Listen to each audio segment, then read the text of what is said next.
Welcome, everyone. Thank you very much for joining us today. We're so pleased to see so many faces. So thank you or not even faces, blank Zoom spots. We really do appreciate your ongoing support of Make-A-Wish. So thank you for joining us today. Whether you've been part of the Make-A-Wish family for a few days or a few years, we welcome you to this session, and we will be providing you with insight into how the pandemic has been affecting wish granting, and you will hear from Make-A-Wish Canada and our wish ambassador Xander on his wish experience. I have just a few small housekeeping points before we start. So everyone has joined the event today on mute with your videos off, and this is just to limit any disruption. We will be recording the call, and then there will be a brief time at the end of the session for you to be able to ask questions. So please submit those through the chat function at the bottom of the screen. And I will be putting these to the panel at the end of the session. So I'm now pleased to introduce Luciano Manzo, the President and CEO of Make-A-Wish International. Thank you, Fiona. And good morning, good afternoon, good evening. I'm pleased also to see so many people connected and participating to our second Wish Talk. The Wish Talk gives you the opportunity to listen firsthand experiences from our wish children. And today we have a special guest, Xander, who will be speaking in a few minutes. My name, as Fiona was saying, is Luciano Manzo. I have the privilege and the honor to lead this amazing organization. As a personal background, I worked all my life in the corporate world, working the 5 continents across many countries.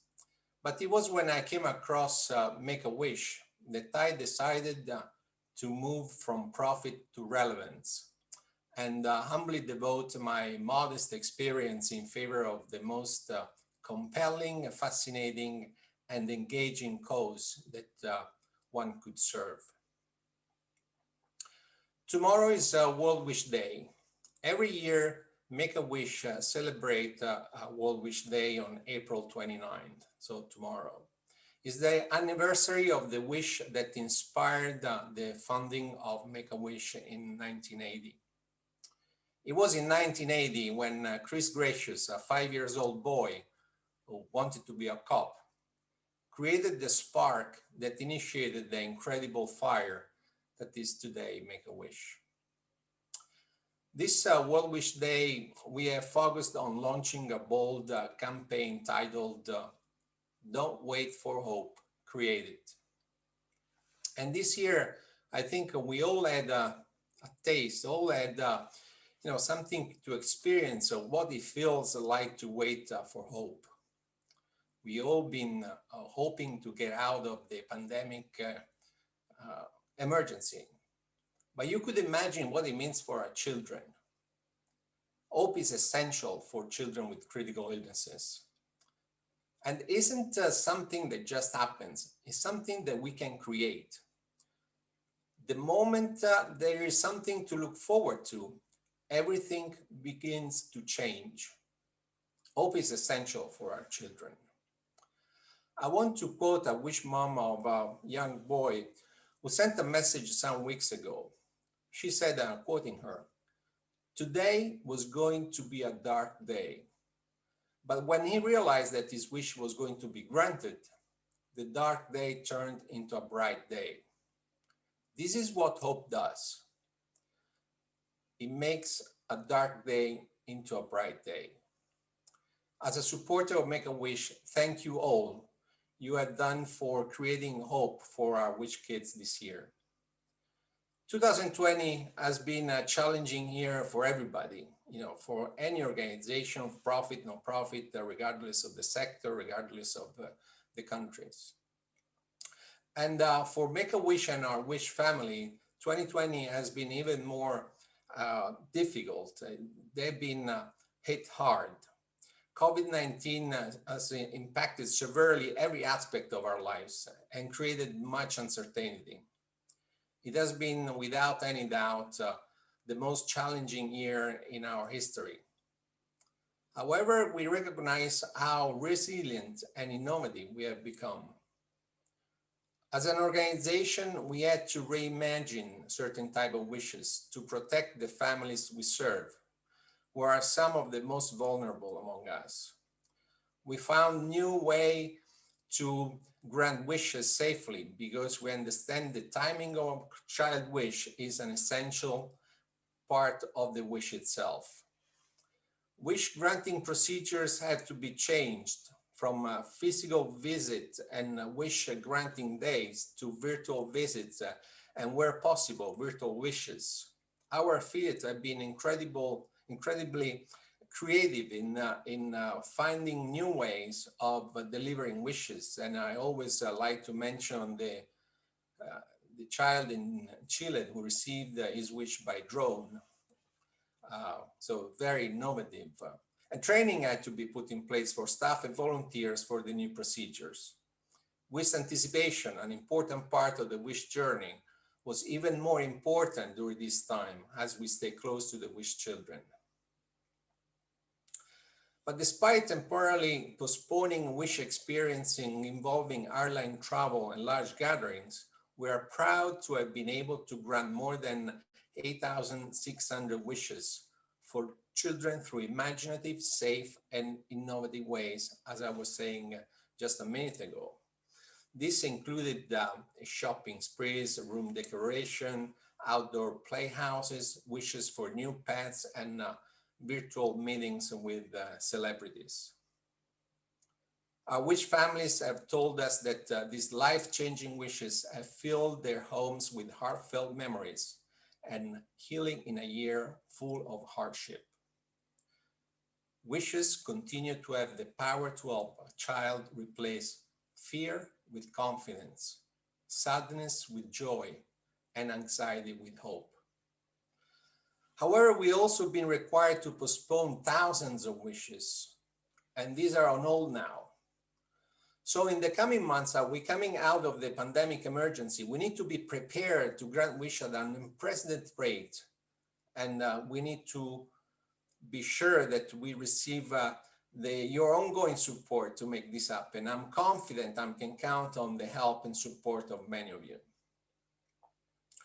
But let me turn now to my colleague, Stuart Chase, our Senior Manager of Communication for Make-A-Wish Canada, who will introduce our very special guest. So over to you, Stuart. Thank you very much, Luciano, and hello from the Canadian West Coast.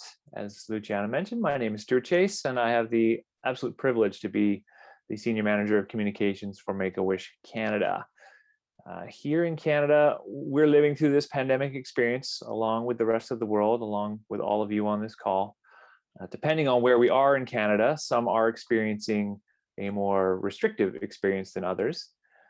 But as it applies to our work at Make-A-Wish, we've spent much of the last year adapting to constant change, as I know all of the colleagues from around the world on this call have.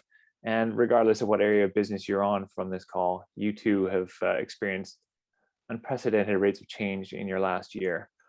An additional element for Canada in terms of Make-A-Wish, we've gone through an amalgamation of two organizations in the last 18 months as well. Wish granting organizations, Legacy Children's Wish Foundation and the Legacy Make-A-Wish Foundation have come together as one to become Canada's largest wish granting organization. So that's been an additional layer of challenge for us as an organization throughout this entire pandemic situation. It's going very well, and through it all, we are still granting wishes. Suffice it to say, it's been an uncertain time for everyone. But importantly, we are granting those wishes and bringing hope and joy into the lives of wish kids and their families. On the eve of World Wish Day, which Luciano mentioned, and remembering that wish of Chris Grecius to be a police officer and how that came together as a community rallied around a child to make a special moment in time come to life. I'm very much reminded today of the importance of not waiting for hope, but for creating it. And in that spirit, today, we have a wonderful wish kid with us, Xander, who's going to chat with me about his wish experience. and all that having a granted wish has meant to him and his family. I'm very much looking forward to sharing his story with you and having him share his story. And that's really why we're here today. So I say we get right to it. Please give a warm, silent, off-camera welcome to Xander, who is joining us today from 3 hours east of me in Ontario, Canada. Xander, welcome. Hello. Xander, maybe you can just kick off by telling us a bit about yourself and how it came to be that you heard about Make-A-Wish. All right, for sure. Hi, I am Xander. I live in Ontario. I am 15 years old, and I am an ambassador for Make-A-Wish Canada. And yeah, and so the way that I learned about Make-A-Wish was 2 years ago now. I learned that I was myself going to get a Make-A-Wish, and I didn't know exactly what that meant at the time. But as I learned more about the organization and what they did, it was life-changing for me. It was amazing. Learning that I could have a wish, anything that I wanted in the world, it was amazing. Sorry, I lost connection there for a minute. No problem. And yeah, it was really amazing. And after I got my wish in 2019, I wanted to help more. I wanted to do more for kids just like me, and that's how I got here. If you're comfortable talking about it, do you mind addressing your critical illness and what a bit of that was for you? Yeah, for sure. In 2019, I was diagnosed with stage 4 Hodgkin's lymphoma, a cancer of the lymphatic system. And it was definitely scary. It was definitely a dark time for me. And Make-A-Wish was one of the main things that pulled me out of that dark time, because I learned that about the fact that I was going to get a wish during treatment. And so that was definitely something to look forward to. I was so excited. I couldn't wait for my wish. And we were going to do it in the summer, so I had to wait even longer. I just couldn't wait for it. It was so cool. I know that you had made an original wish idea before COVID. Can you tell us about your original idea for a wish and why you chose that? Yeah, my original decision for a wish was a trip to Greece. And I chose that because I've been obsessed with mythology and stuff like that since I was 12. And I've always wanted to go to Greece, and I do plan on going there someday. But the COVID pandemic definitely changed that wish because of the travel restrictions. We had to postpone the wish, and for a while, that's what we decided to do. But then the people who were working with me from Make-A-Wish, they told me that I could get a wish that suited the pandemic, and that's what I decided to do. And how did you change your thinking around that to arrive at a new wish? So the way that I thought of it was, this pandemic is probably going to be a while, because this was just at the very beginning of the COVID pandemic. And what I decided was, instead of waiting until I was almost 18 to go to Greece, I decided on asking for something that would help me get through the pandemic. So what I chose was a trampoline, just a backyard makeover in general. So I got tons of stuff. I got a ping pong table, I got a basketball net, I got a really big trampoline. It was really awesome. And so that has helped me stay in shape during the pandemic, and it's helped me spend time with my family during the pandemic, which is two things that I could not, like, are amazing, which really helped me out through this stressful year. I know that my colleagues in Ontario who you worked with on thinking about your recreated wish, and the volunteers there played a role in that. Can you talk about what it's like to work with Make-A-Wish volunteers and staff in that process? Oh yeah, it was really awesome. So at first, there wasn't a pandemic, like there was no lockdown in Ontario where I was. So at first it was face-to-face meetings with my just the people who worked with me to help me choose my wish. And so as we got a couple months into deciding what I wanted, we had to start doing virtual meetings. And it was definitely a change. And we had a lot of problems in the beginning with, like, people being muted and having their cameras off, all the stuff that's normal now. But we had problems with that. But working with Jill and Cookie was really cool. They're amazing people, and I can't thank them enough for what they did for me. Love it. Are you still in touch with them too? Not as much anymore, but we still do email and stuff. Oh, good. Very nice. Weeks, stuff like that. So you talked a lot about what your wish was now, what got you there. Why do you think wishes are important? Wishes are important because they're hope. They give sick kids hope, and they give kids something to look forward to during a time when their life isn't so great. So make-a-wishes are like, it's so important because kids that are sick, it's a really dark time for them. They might have depression. They might feel like the entire world is against them. So to have an organization like Make-A-Wish just pop in and say, hey, you get whatever you want, is really awesome. And it's like, it's definitely a shock. In a good way. Yes. You already touched on how the wish impacted your life and how it got you through a pretty dark time of what you were going through. If you're comfortable speaking about how this affected your family, because I know you have siblings and your parents have been in the background there a little bit.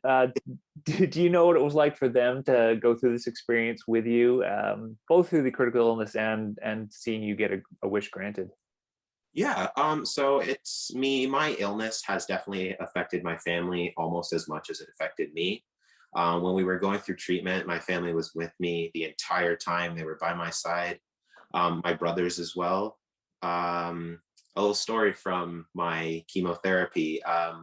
I had an allergic reaction to my chemotherapy and I went into anaphylaxis.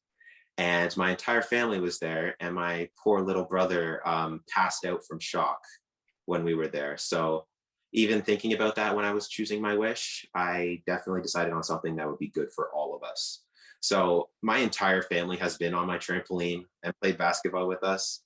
And my dad tried to do a backflip and he failed miserably. The key is the attempt. The key is in the attempt. Points to him for trying. I have had the opportunity to see some of the pictures of your setup, and the things that you chose that go into that wish definitely relate to some of your personal interests as well. And we had a chance to speak offline. You're quite a student athlete: volleyball, basketball, track and field. It sounds like what you chose plays into those interests and is in fact helping you develop as an athlete, even though you can't be at school right now. Yeah. So I am definitely, sports is my life. So I love every sport. So when I was thinking about a wish that would help me during the pandemic, that would help me get through, I was like, hey, you know what? I should probably keep my fitness up during this.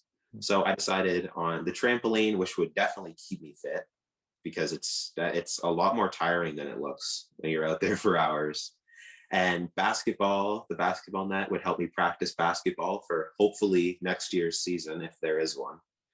And then the ping pong table was really just to spend time with my family.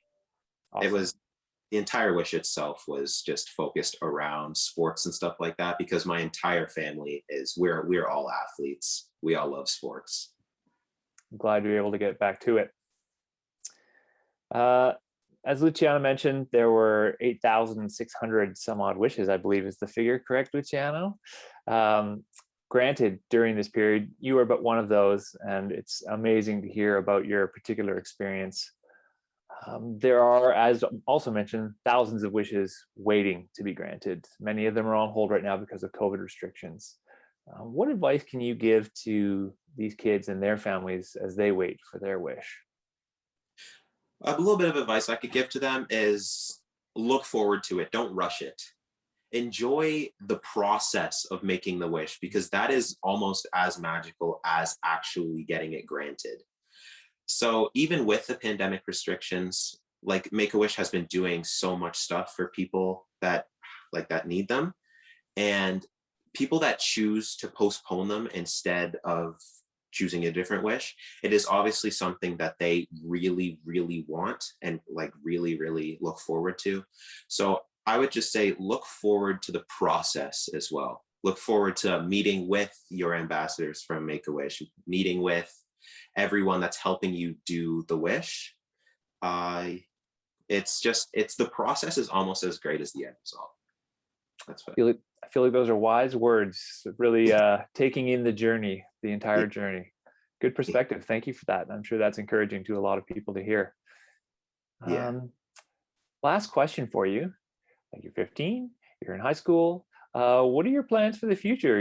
I understand you're 2 years clear of any indications of cancer, which is Yeah. awesome. Have you started thinking about what's ahead for you? Yes, I have. I've actually given a little bit of thought to it. Um, I'm not sure what the future lies for me, but I am definitely going to continue working with Make-A-Wish throughout my life, whether or not it's donations or actually pursuing a career in the company. But other than that, I do want to become a police officer like my dad. And I just want to I want to keep working with Make-A-Wish and become a police officer and have a really cool motorcycle. That's it. Amazing. Well, if that isn't a tie into World Wish Day and the Chris Grecius story that started Make-A-Wish all those years ago, I don't know what is. So that's really cool to hear.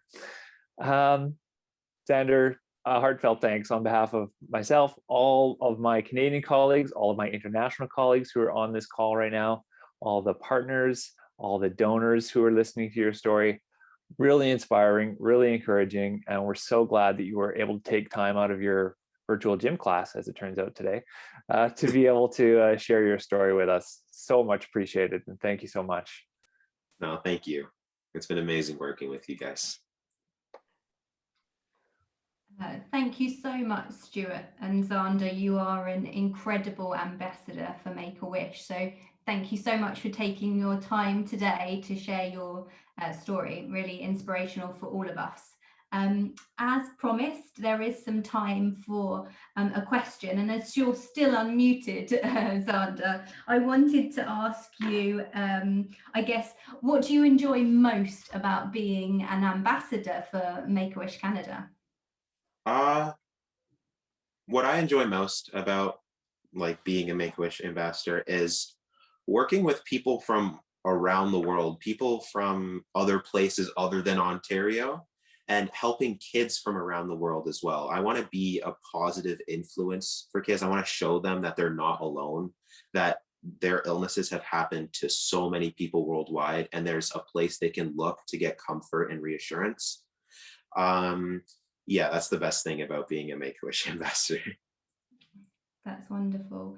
And I guess another question that came in the chat was, how did you find the anticipation process for your wish? Obviously, it changed a few times, so it's a different anticipation process than many of our wish kids. But were there any highlights in waiting for your wish?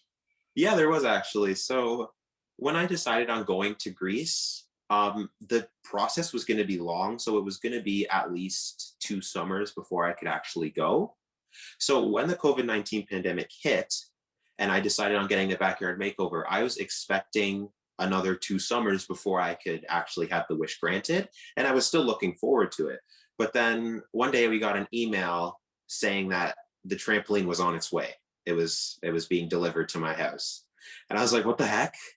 And it was within 2 days it was there. So the anticipation of having everything coming so fast, like rushing at you, it was really just a whirlwind. And all of a sudden we were setting up the trampoline, and then all of a sudden everything was in my backyard and we were done and we were on it for hours and hours and hours.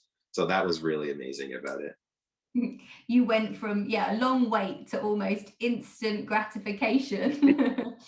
So that was a very positive side effect of the change of wish. Thank you so much. There is one quite philosophical question in the chat that's come through. It says, what are some of the biggest challenges you and your generation are facing, Xander? And how can other people, older people, or people of our generation support and encourage you? That is a very, very wide, deep. Some of the challenges that our generation is facing right now is, honestly, I think one of the biggest ones is stress from mostly school, online school, because online school, honestly, even though we're not going into the building anymore, it's more stressful than in school stuff, because you're missing out on the social aspect of life, and it can get kind of lonely sometimes.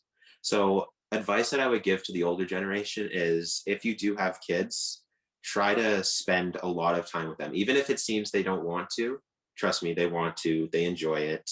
They love spending time with you. We're looking for people to spend time with. We're looking for people to socialize with, because the pandemic has definitely taken away an aspect of that. So yeah, that's advice that I would give to the older generation about our situation right now. Wonderful. Yeah, I think we've all experienced in the last year how important it is to have your family and friends close to you and cherish those kind of moments. That's wonderful. Thank you, Xander. I have a question for Stuart, as he's still on the line. I wondered whether you had ever considered what your wish would be if you were ever given the opportunity to have a wish. Oh my gosh, you know what? I have not put a lot of thought into that. I do think I would try and find, I've always felt I'm very privileged in my life.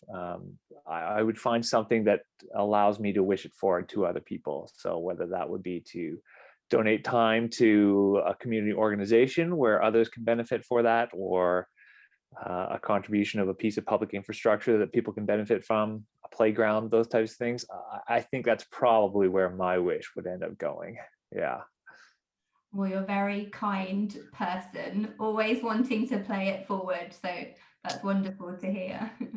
And then finally, Luciano, I'm going to ask you the big question. So I guess, what can people on this call and anyone across our network do to support children who are perhaps currently waiting for a wish? Well, first of all, I'd like to take just a few seconds to really thank Xander and Stuart. I mean, Xander, you really are a hero. I mean, there is so much always that we learn from you guys. Every time I speak to a wish child, I get so much out of it. And, so thank you for being here. Thank you for sharing your experience, and thank you for being our ambassador. Thanks, Stuart, for conducting the interview so marvelously. What can we do to help children? I mean, you can do a lot of things. Creating hope has a different aspect. I mean, there is you can engage with our celebration of our World Wish Day, and you can find on the various social media. You can engage with your companies in partnerships. Obviously funding for us is vital, and that's how we obtain the means to really realize all the wishes. There are so many ways to engage with us, not only from a financial standpoint. So I'm expecting also support from many other activities that we can undertake. We are here to accept all the offer from help from we have some fantastic crowd of supporters and donors, and I'm sure that we will proceed on that. Wonderful. Well, we've just hit the hour, so I'm going to wrap up the questions there and just take this time to say thank you all so much for joining us today and coming together as part of our Make-A-Wish community ahead of World Wish Day tomorrow. We can't do this without your continued support, whether that's financially, volunteering, or just engaging with us. And when this difficult period passes, I think we will all be able to look back and be proud of everything that we have achieved. And we will be here to make sure that more wishes come true for children who need them. So thank you so much for joining us. Stay safe, and goodbye. Thank you very much. Thank you, everybody. Take care, everyone. Thanks, everybody.